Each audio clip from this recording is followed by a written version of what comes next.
Developmental molecular biologist and research consultant John Medina कहते हैं कि हमारी सारी प्रॉब्लम्स की जड़ हमारे दिमाग का सोचने का तरीका है और ये तभी ठीक हो सकता है जब हम दिमाग के जरूरी रूल्स को जान लें। तो इसीलिए उन्होंने हमारे लिए न्यूयॉर्क टाइम्स की best seller book brain rules लिखी है, जिसमें उन्होंने 12 साइंटिफिक ब्रेन रूल्स बताए हैं जिन्हें जान के और फॉलो करके हम अपने पढ़ने की, सीखने की और काम करने की पावर को 10 गुना बढ़ा सकते हैं। चाहे आप एक बिजनेसमैन हो या जॉब वर्किंग हो, स्टूडेंट हो या इवन टीचर, ये 12 तरीके आपकी परफॉर्मेंस नेक्स्ट लेवल पे ले जाएंगे और डेली लाइफ में आपके लिए चीजें आसान करके आपकी लाइफ को, आपको और आपके ब्रेन को पहले से बेहतर और स्मार्ट बनाएंगे। तो आइए जानते हैं वो 12 रूल्स।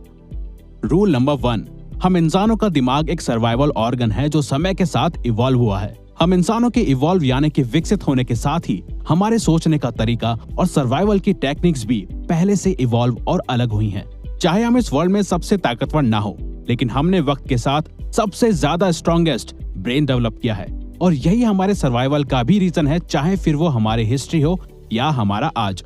हमारा एक्शंस को एनालाइज करना और जिंदा रहने के लिए दूसरे इंसानों के साथ कोऑपरेट करना ही हमारी हजारों सालों से सर्वाइवल स्ट्रेटजी रही है, ताकि हमें सर्वाइव करने के लिए मदद मिले और जिंदा रहने के लिए कि हम अपने जीन्स को आगे भी बढ़ा सकें।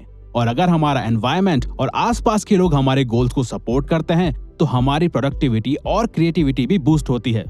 लेकिन अगर हमारे यही रिलेशंस, कनेक्शंस और अंडरस्टैंडिंग दूसरे लोगों के साथ सही ना हो तो वो ग्रुप और एनवायरनमेंट हमारे ब्रेन और हमारी लाइफ दोनों को बेकार बना देता है और यही चीज हमारी वक्त से पहले डेथ का भी रीजन बन सकती है। तो सिर्फ स्ट्रॉन्गेस्ट ब्रेन सर्वाइव करते हैं, ना कि strongest bodies. Rule number 2, exercise करना हमारे ब्रेन की पावर को बढ़ाता है। रिसर्चर्स ने 2 तरीके की पॉपुलेशन पे एक स्टडी की जो एक दूसरे से अलग लाइफस्टाइल जीते थे। ग्रुप ए में वो लोग थे जो रोजाना फिजिकल एक्सरसाइज करते थे और हाईली एक्टिव रहते थे, और वहीं दूसरी तरफ ग्रुप बी में वो लोग थे जो कोई भी फिजिकल एक्सरसाइज या एक्टिविटीज नहीं करते थे।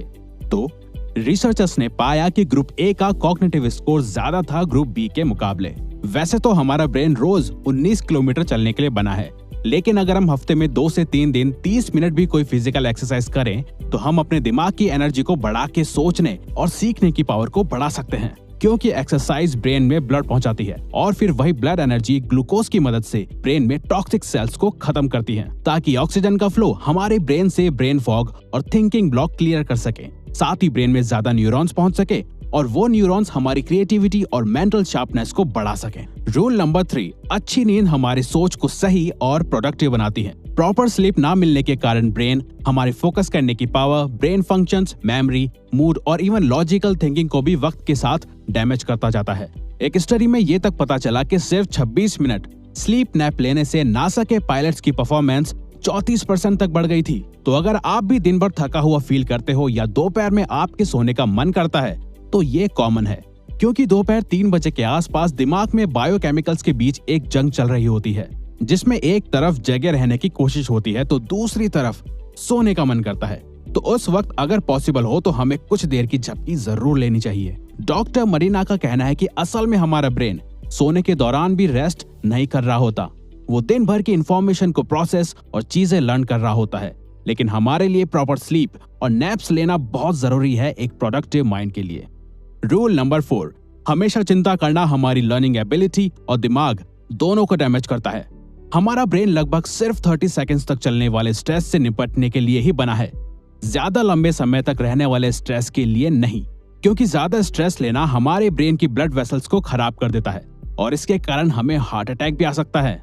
अगर आपको घर में, क्लास में या जॉब में आपको रोजाना काफी ज्यादा स्ट्रेस एक्सपीरियंस करना पड़ता है तो यही स्ट्रेस आपके लाइफ में सक्सेसफुल होने के चांसेस को भी इफेक्ट करता है।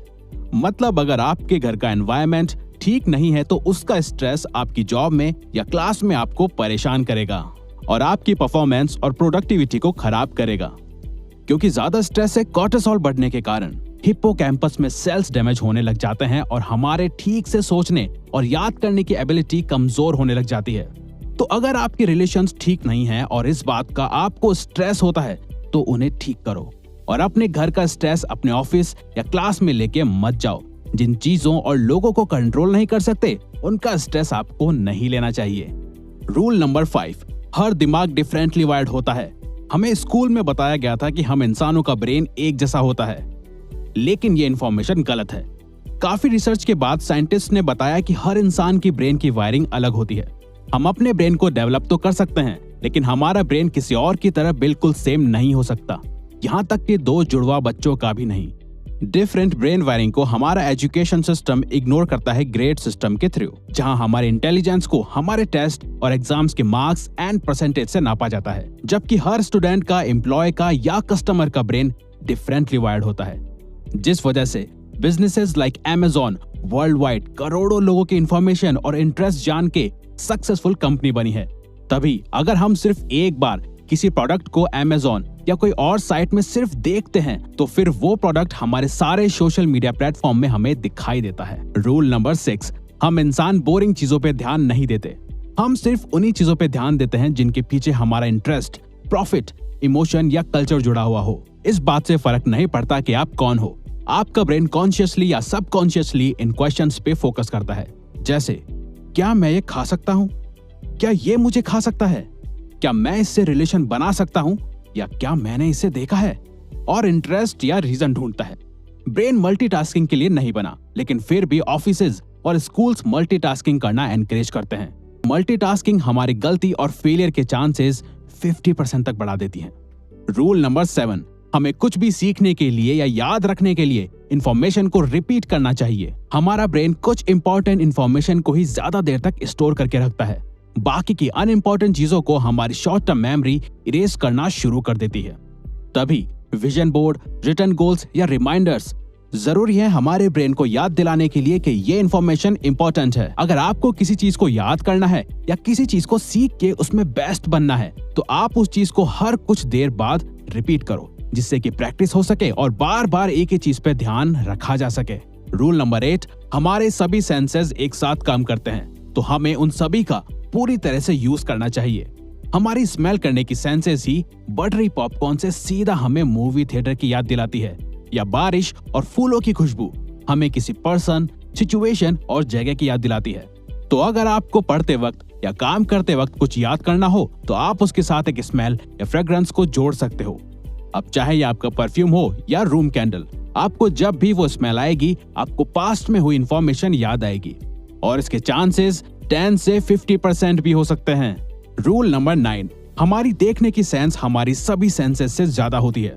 हम विजुअली देखी गई इंफॉर्मेशन को ज्यादा याद रखते हैं कंपेयर टू सुनी गई या पढ़ी हुई। आपको बायोग्राफीज पढ़ के शायद याद नहीं होगा कि कौन से पेज नंबर पे एग्जैक्टली क्या बात या सिचुएशन लिखी थी, लेकिन अगर उसी बायोग्राफी पे कोई फिल्म बनी होगी तो उस मूवी के सीन्स आपको अच्छे से याद होंगे, क्योंकि हमने अपनी हिस्ट्री में जानवरों, खाना, खतरा, सिचुएशन और इंसानों को देखने के बाद ही जाना है कि हमारे लिए क्या सही है और क्या नहीं, और फिर उसी विजुअल पावर को हमने आर्ट या लिटरेचर में कन्वर्ट किया ताकि हम चीजों को विजुअली याद रख सकें। रूल नंबर 10, म्यूजिक सुनना या कंपोज करना हमें स्मार्ट बना सकता है। डॉक्टर मरीना की वाइफ भी एक क्लासिकल म्यूजिक कंपोजर रह चुकी हैं, और उन जैसे ही काफी म्यूजिशियंस को ऑब्जर्व और स्टडी करके ही ऑथर ने जाना कि हमारा म्यूजिक टेस्ट हमारी पर्सनैलिटी को शो करता है, और म्यूजिक हमारी मेमोरी और स्किल्स को शार्प भी कर सकता है। म्यूजिक कंपोज करना हमारी रीडिंग एबिलिटी, मैथ्स और इमोशनल इंटेलिजेंस को बढ़ा सकता है, और म्यूजिक सुनना हमारे मूड को चेंज और वोकैबुलरी इंप्रूव कर सकता है। ये एज टू एज और इंटरेस्ट में डिपेंड करता है। रूल नंबर 11, मेल और फीमेल का दिमाग एक दूसरे से डिफरेंट होता है।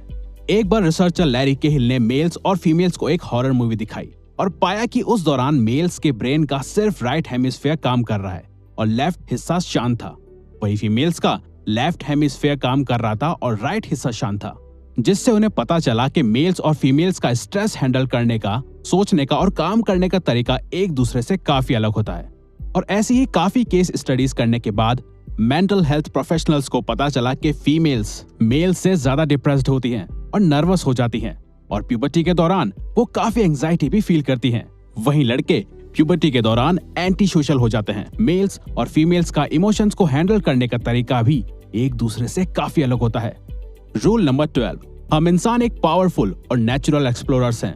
हमेशा कुछ नया एक्सप्लोर करने का डिजायर हमें कभी भी अकेला नहीं छोड़ता, लेकिन हम ज्यादातर अपनी क्लासेस या ऑफिस के क्यूबिकल में ही फंसे रहते हैं, जबकि हम ह्यूमंस नई चीजें एक्सप्लोर करने के लिए और सीखने के लिए बने हैं।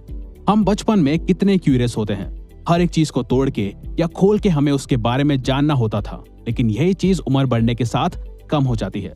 गूगल अपने एम्प्लॉयज को हमेशा एटलीस्ट 20% टाइम देता है एक्सप्लोर करने के लिए, और यही एक्सप्लोरेशन ने जीमेल और गूगल न्यूज आइडियाज को इन्वेंट करा। तो हमें भी बच्चों की तरह ही कुछ डिफरेंट एक्सप्लोर या ट्राई करते रहना चाहिए ग्रेट आइडिया और ब्रेन ग्रोथ के लिए। तो ये वीडियो यहीं खत्म होती है। अगर आप चाहते हो कि हम किसी पर्टिकुलर टॉपिक पे या प्रॉब्लम पे वीडियो बनाएं, तो प्लीज कमेंट बॉक्स में बताओ। हम उस पे वीडियो बनाने की कोशिश करेंगे, क्योंकि हम यहाँ आपकी हेल्प करना चाहते हैं। और हाँ, सब्सक्राइब करके और बेल आइकन को ऑन करके इस चैनल को ग्रो करने में सपोर्ट करो।